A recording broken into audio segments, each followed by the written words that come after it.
See if you really speak in the back. There's a window, right? Yeah, 2 windows. Yeah. Here, I'll go this window. This window's open. No, it's not. Oh God. Dogs are dead. 2 dead dogs. I need more units here. Hold this. Lairway Communications, how can I help you? Yes, please. I'm calling for my daughter, Zoraida Bartolomei. She lives at 512 Concord Avenue, Romeoville, Illinois, and we haven't heard from her or her husband or her children during the whole day. No answering the phone.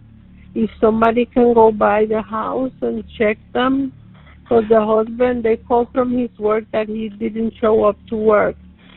And he never, he's always at work. Okay, give me 1 second. Thank you. On September 17th, 2023, officers responded to a routine welfare check in Romeoville, Illinois, that would quickly unravel into a grim discovery. Upon arrival, the house appeared eerily still. All lights were off except for one faint glow from a room in the southwest corner.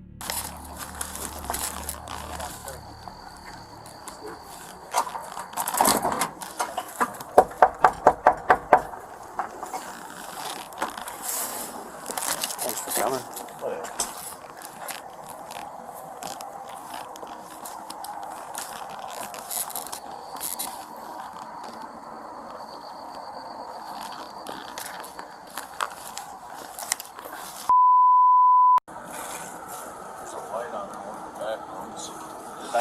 Hey, I got a TV knocked over and a coffee table knocked over.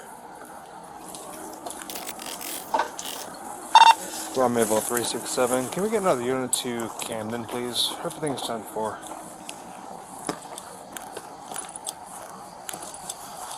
Hey. 10-4, 379 Romeoville. Get on the phone with the 17 and call and figure out more information on this call. No, we're gonna go on that side because there's a gate over there. He's going to the car to get the number. Alright. You see the TV in the, Yeah, I was holding like... Hey, hold on, wait. You look in this window? Like a toy room. I couldn't see anything in the room. Nothing? Are you able to see? All that side was shit from toys.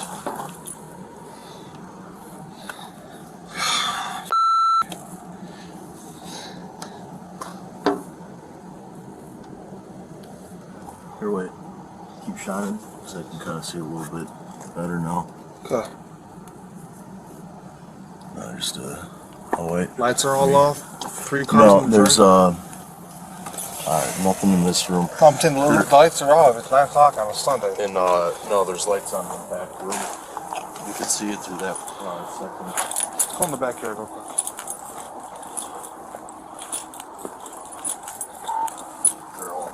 They're all myself and 67 are going towards the backyard, just a heads up.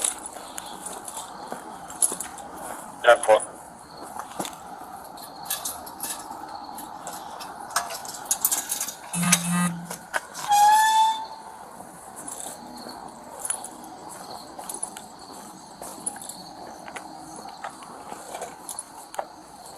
Keep an eye on that garage, yeah.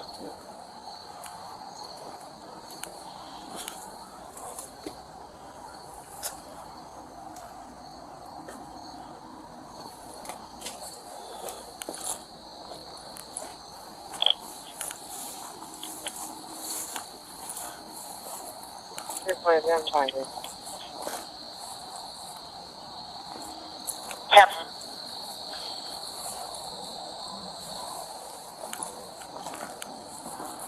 Want to try that door real quick, Ron?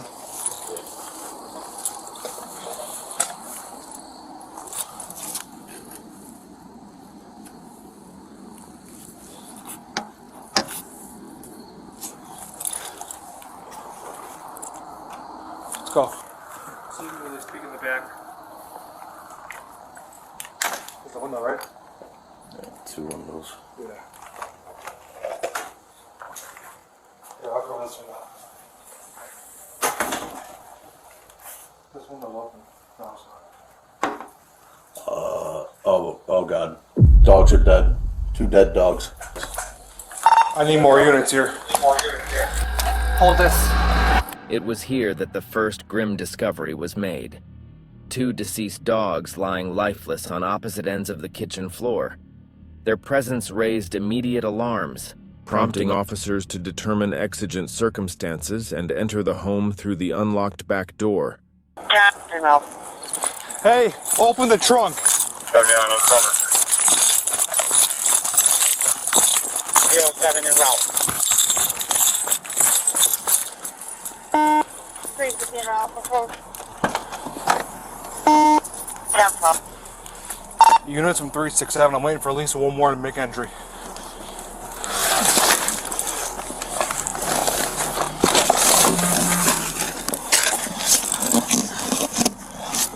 You got to do it to the front or the back, huh? We'll do back. 50 of a ram.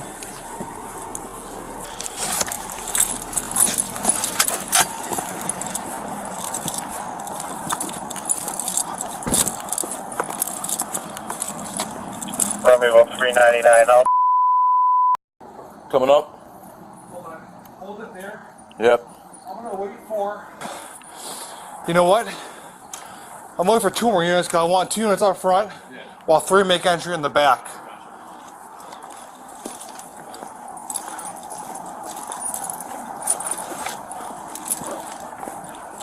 Yeah. Yeah, I didn't see anything to peek. Tell you what, Drake, go cover him. Cover the back door, Drake, from that corner. 10-4.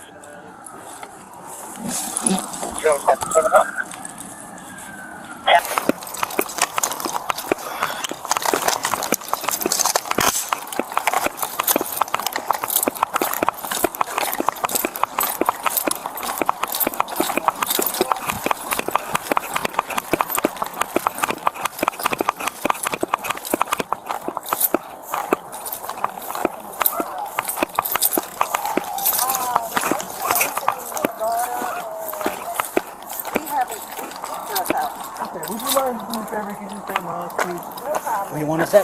Okay, I want two people in front, holding the front. Keys.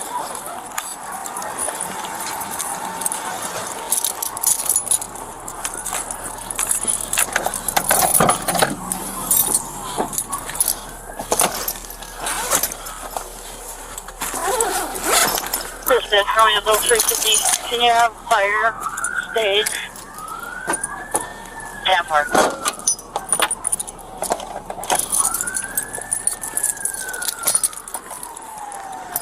350. Any luck on that ram?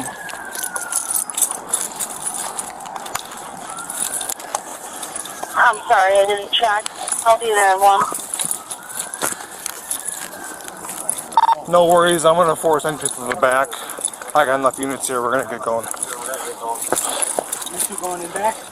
You with me. 10-4, we're coming up 23. You guys hold the front, okay? From a position of cover, please. I don't know if anybody's in there or not. You got another door right here. And you know what? Hey, I want one of you guys holding this one. One of you guys holding the front. There were no other side doors, right? No, not that I know of. Hey, Ron. Yep. Here's what we're gonna do, okay? I'm gonna boot it. We're gonna go nice and slow, all right?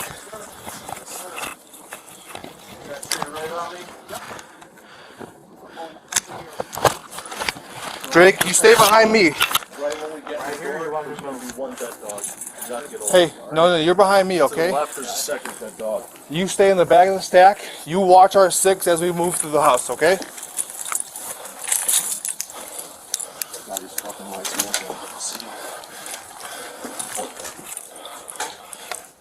Corey, come up here, cover this door, this window.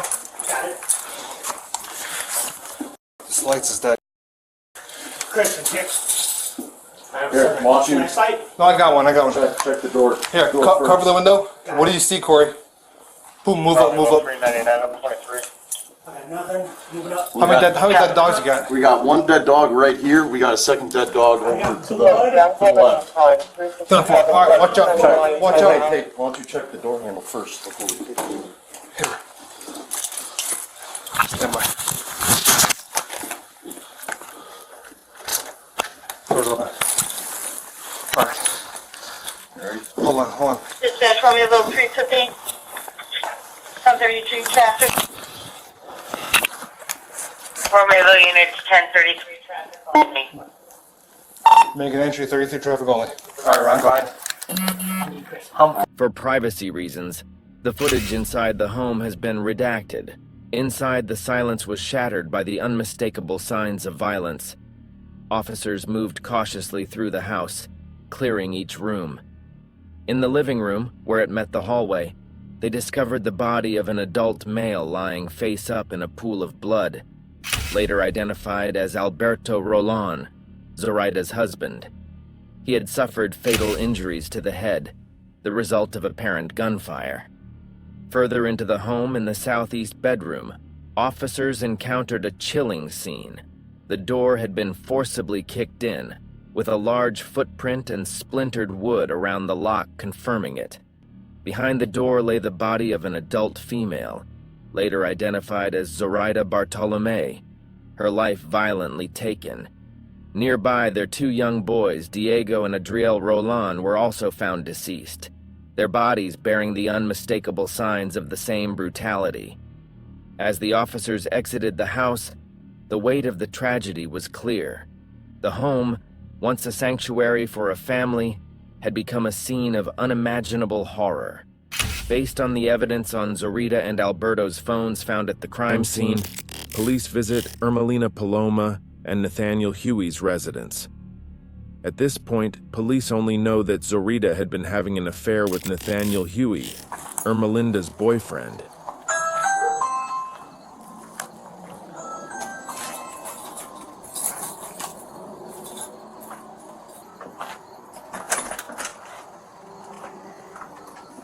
Hello.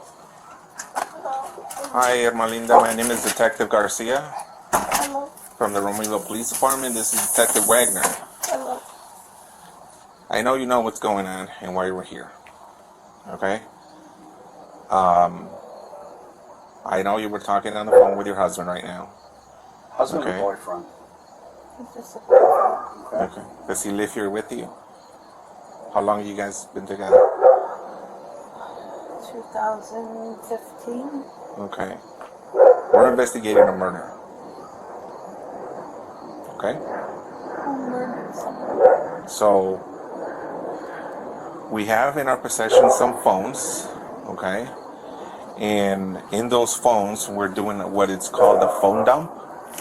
So what happens is if anybody's talking on a text app that you can download, for example, Text Now, we can retrieve those messages. Okay. We have retrieved those messages. All right, we've read them. They're pretty clear that somebody's pretty upset at the victim.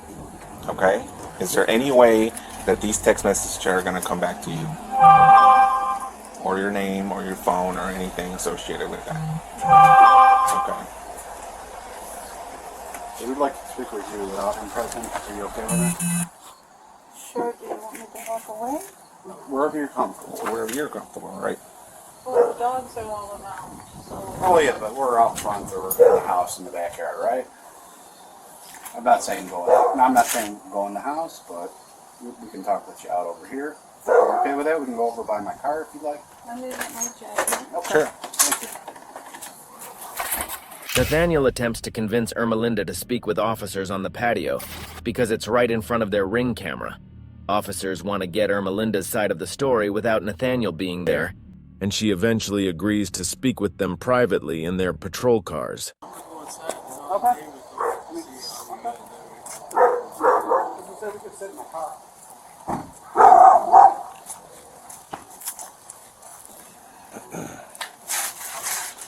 Are you comfortable talking here?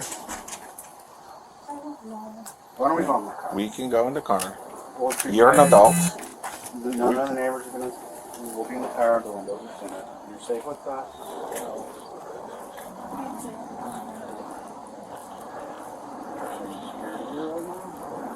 No, you can have a seat in the front, passenger. It's all now.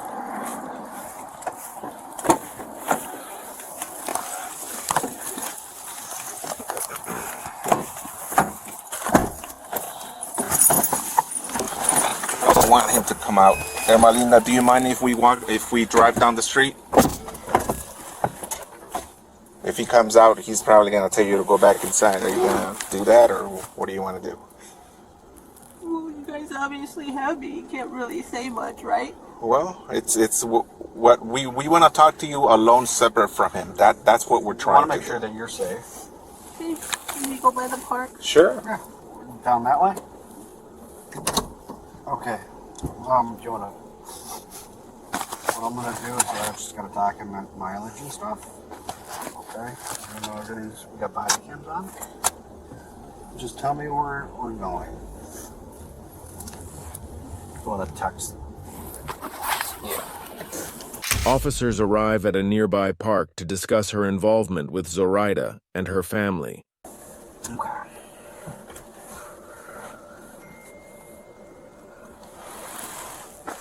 Erlinda, Yeah. how long have you known Huey? Since probably 2015. Okay.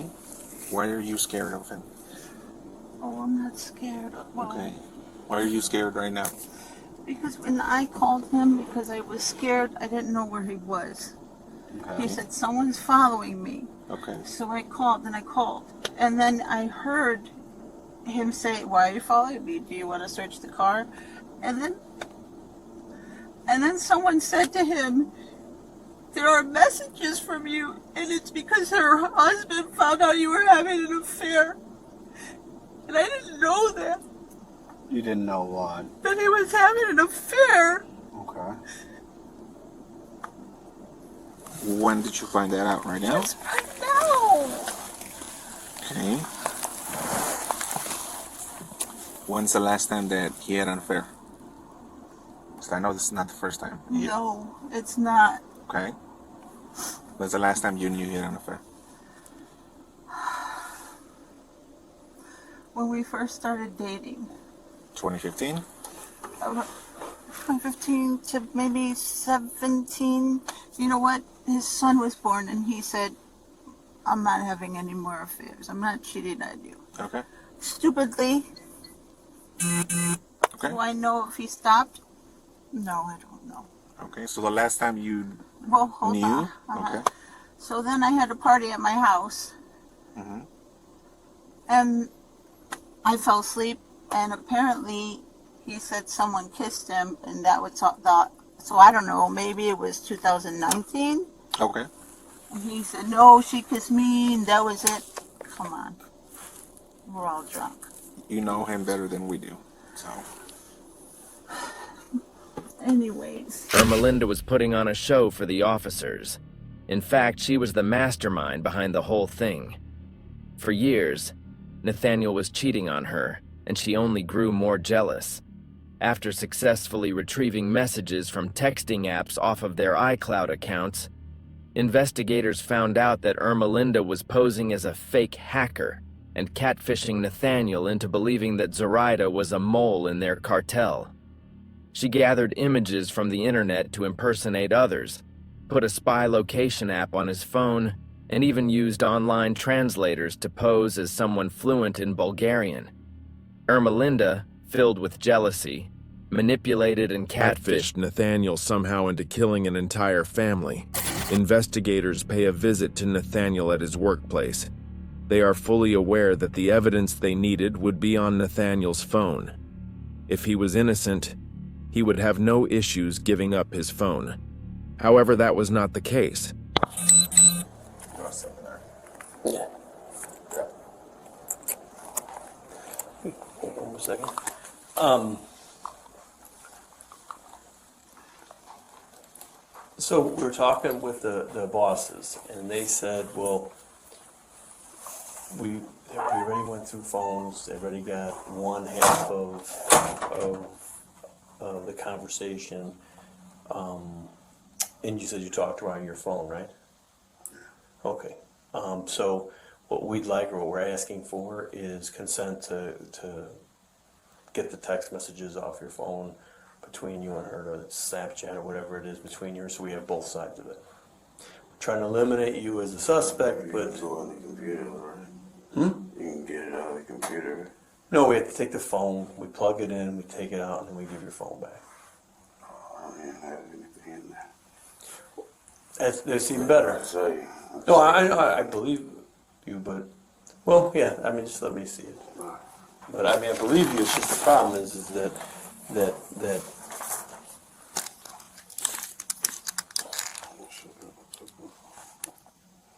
This is all I had right there from her. I didn't have anything back.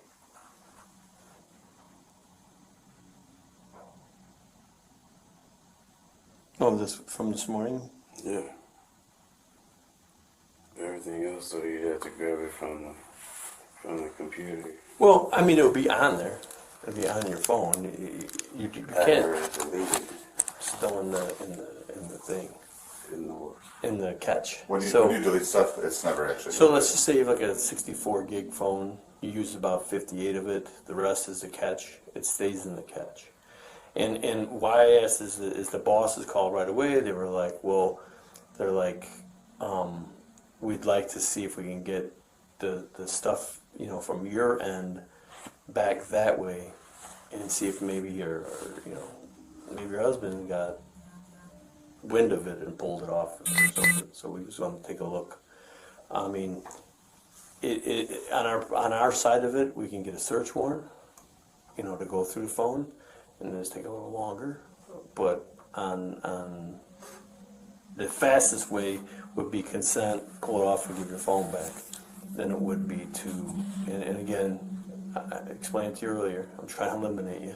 Yeah. I mean, we have a deceased girl, and her last fling or boyfriend or whatever is you, and I'm sure that you know, if you're an outsider looking in, who's your suspect? I mean, and so I'd like to eliminate that. I'd like to say, well, no, we looked through stuff. He didn't have nothing to do with it. We're done with it. I guess I'd rather you guys just go on the computer. I agree with you, but again, there's it will take us, you know, a couple hours to pull information off the phone that could eliminate you as a suspect, like right from the start. It's up to you. It feels like you're pretty suspecting of me. Well, I mean, I'm not joking with you. We anytime somebody dies, you look at the husband, the boyfriend. If it's a girl, if it's a guy, you look at his wife and any kind of lovers he had, and we look. That's what we look at. We start there, and then this person was at work, so we eliminate that. Or this person was, you know, we went through the phone. There's nothing between those two. No threats. No. I mean, you're telling us there's no threats, but I can't go to, you know, to our bosses. I can't go to a state attorney and say, no, I verified it. There's no threats. I have to. If I can verify and say, no, I went through his phone. There's no threats. They seemed to be good together. There was no threats. There was no animosity between the two of them. There was no fighting. There was none of that stuff. Eliminate it. Just go on the computer, Chief, because I don't want to give up my phone. You know what I'm saying? I understand. It's I'm just really- telling you, it's. I completely understand what you're saying, and I'm not even trying to give you guys a hard time, but like taking my phone and all that, like that. And you already told me, like, you can get it from. We can get her side of it. I can't get your side. That's the problem. So I can get her side of it. If you know where she's gotten her phone, I can get that side of it. How about this? How about I come see you guys later today after work or something like that? Because I got in there that I don't necessarily want you to be like looking at it, you know what I'm saying? I understand. Just, But again, I promise you, I don't care what you look at. no, it's not like freak like that or anything like that. Just well, I'm saying like, even if we, yeah, I mean, if you, again, well, I'm asking for consent. The consent means that we plug it right in, we dump it because you've told us it's okay. Without that, then we have to get a search warrant. If we get a search warrant, then we have to type that up, and it's gonna take longer. I can bring it down to you guys and you can dump it all you want to. Like, with that. We'll be there. The address is on the card. Well, let me step out. There right after work. Yeah.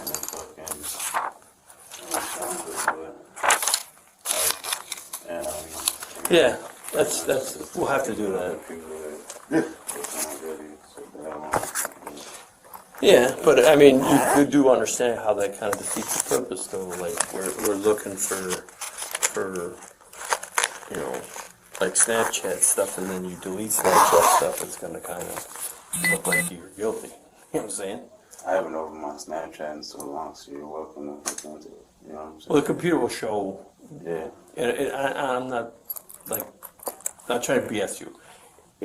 It will show what was deleted. So the computer shows everything.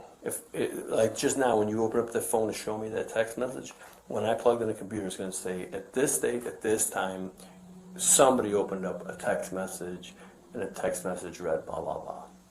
So if you just delete some photographs that you don't like, then you're right that'll show in there, and we don't really care about that. But if it shows you deleted a shitload of text messages and this, it's going to show you did that, and it's going to make you look guilty again.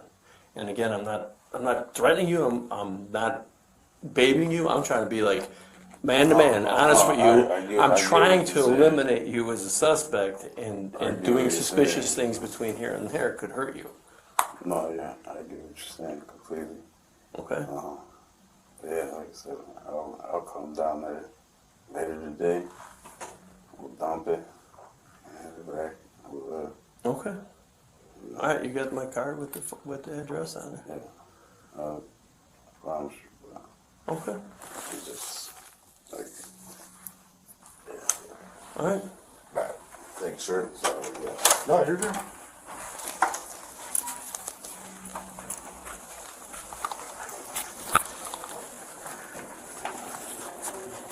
Nathaniel agrees to do a cheek swab for DNA analysis. Then he pays a visit to the police station and allows them to dump his phone. Even though he erased all of the messages first, the officers were able to retrieve them later on. I gotta ask, did you have anything to do with this? Okay. You know I have to ask, and you know that your number is going to be in her phone, and we're going to find your text messages, and we're going to find that stuff, and I want to get a surprise later on that you guys are fighting, or that there was something going on between you two, or the three of you that I don't know about, you know? Nothing like that. Nobody was threatening anybody. We were fighting. Like, really, she was like fucking angel. You know what I'm saying? Like a sweet girl. So, Okay, like I said, we you know, we're this is so new to us, investigation-wise.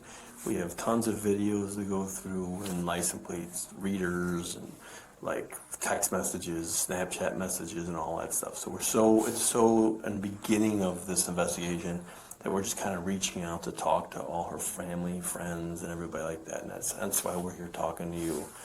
And I just hope, I mean, in your head, if you could think of something like, oh, you guys should know about this, it's the time to tell us now before we find it later on, you know, in the computer, or we find it in a phone message or something, those guys.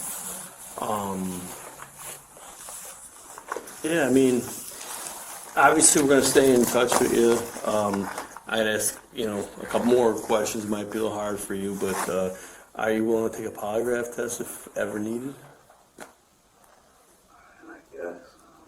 And then DNA, you know, swab in your mouth if needed? I'm asking this stuff now. I mean, Again, these are one of those things where if in the future we needed it, I could go to a judge and say, this is why I believe I need it, and get a warrant for it. But I always ask people. I ask people straight up, right? Because, most people in Kananaha are like, yeah. I mean, I never, this is just some shit that I never thought of. I doubt you'd be in the middle of that, exactly. But you can see how, like, you're not the only person we're going to talk to, and we're going to talk to lots of people, and we're going to talk to lots of family members, and we're going to talk to neighbors, and talk to a ton of people.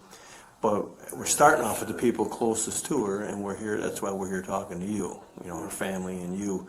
And so I ask these questions because, later on, if we are able to come up with like a DNA sample of something, I am going to ask everybody who she knows if they were willing to give up a DNA swab so that I can eliminate them right away. If I eliminate you right away, we don't have to keep coming down here bothering you. I don't have to bother you at home. We're done with you. We don't have to call you anymore. Stuff like that. Yeah, and I don't even think her family knew anything about us. Well, I can tell you right now, we're sitting here in this office talking to you. Somebody knew. Oh, okay. We wouldn't be here talking to you. That's a good point. But I didn't think that she was talking to any family like that. Well, I think they're done. I'll give you my card. I'll give you my card. If you think of something, give me a call. If when you're back at work, back there, you're working, and an employee comes up to you and goes, "Hey, man, I heard this or I heard that." Just give me a call and let me know what you heard, because we're asking for your help. I'm sure you would like to see this get solved just like us, you know what I mean? Yeah, because I'm pretty angry. Yeah.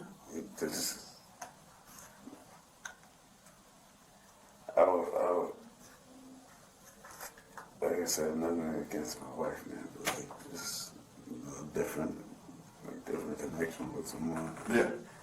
And that I just felt really strong. You know what I'm saying? Yeah, and you're right. You're better off here at work, working and keeping your mind off of it than sitting at home and dealing with, just sitting there alone or with her thinking about this. So. Yeah. All right. Well, thank you.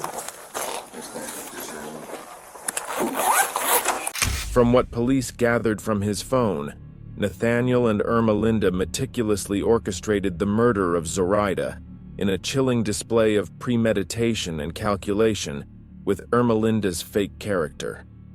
Their plan began with extensive research into Zoraida's home, mapping out its layout and analyzing the neighborhood for security cameras. They discovered that the house behind Zoraida's was vacant, offering an opportunity to avoid detection.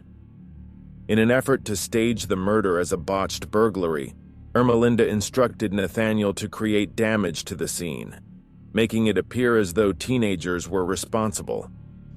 Erlinda drove the vehicle to the scene as planned, while Nathaniel focused on their horrifying mission.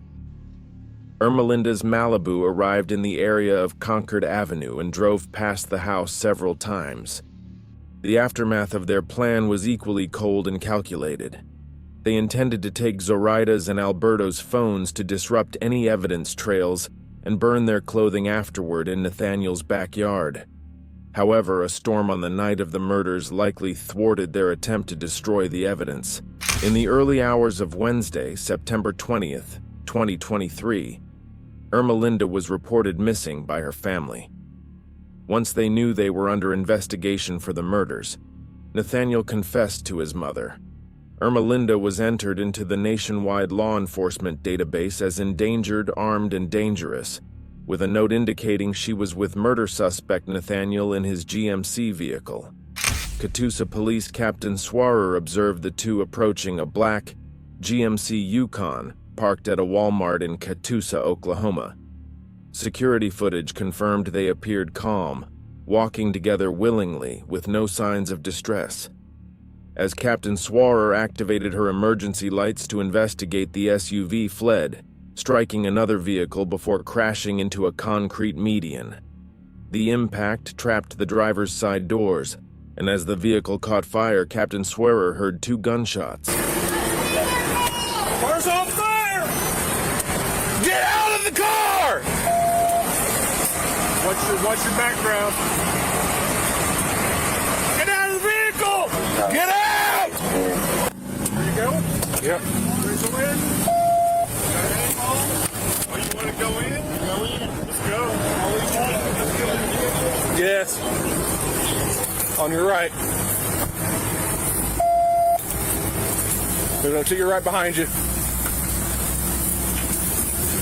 I got door. Do not see movement. No movement.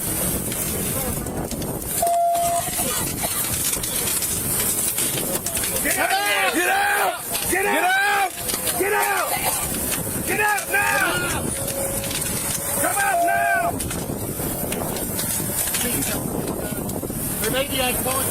I don't see anything. Got your cover. Cover. Got it. Nothing. Floorboard.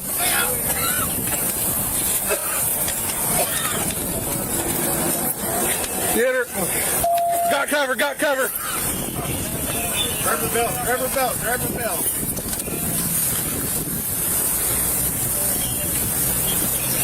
You got that door?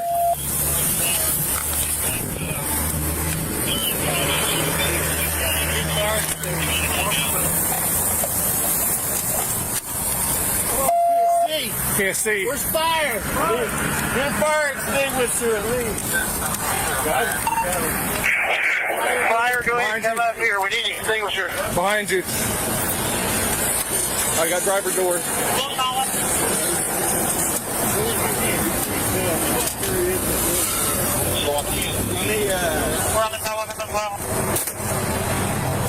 Get a baton!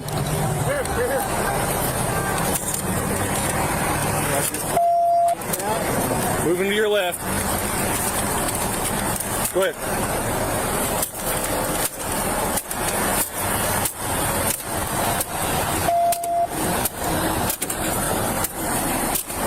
Nathaniel, found dead in the driver's seat, sustained 2 gunshot wounds to the head, one non-fatal, the other self-inflicted, as confirmed by autopsy. Erlinda, with a single gunshot wound to the back of her head from Nathaniel, was transported to St. Francis Hospital, where she later died.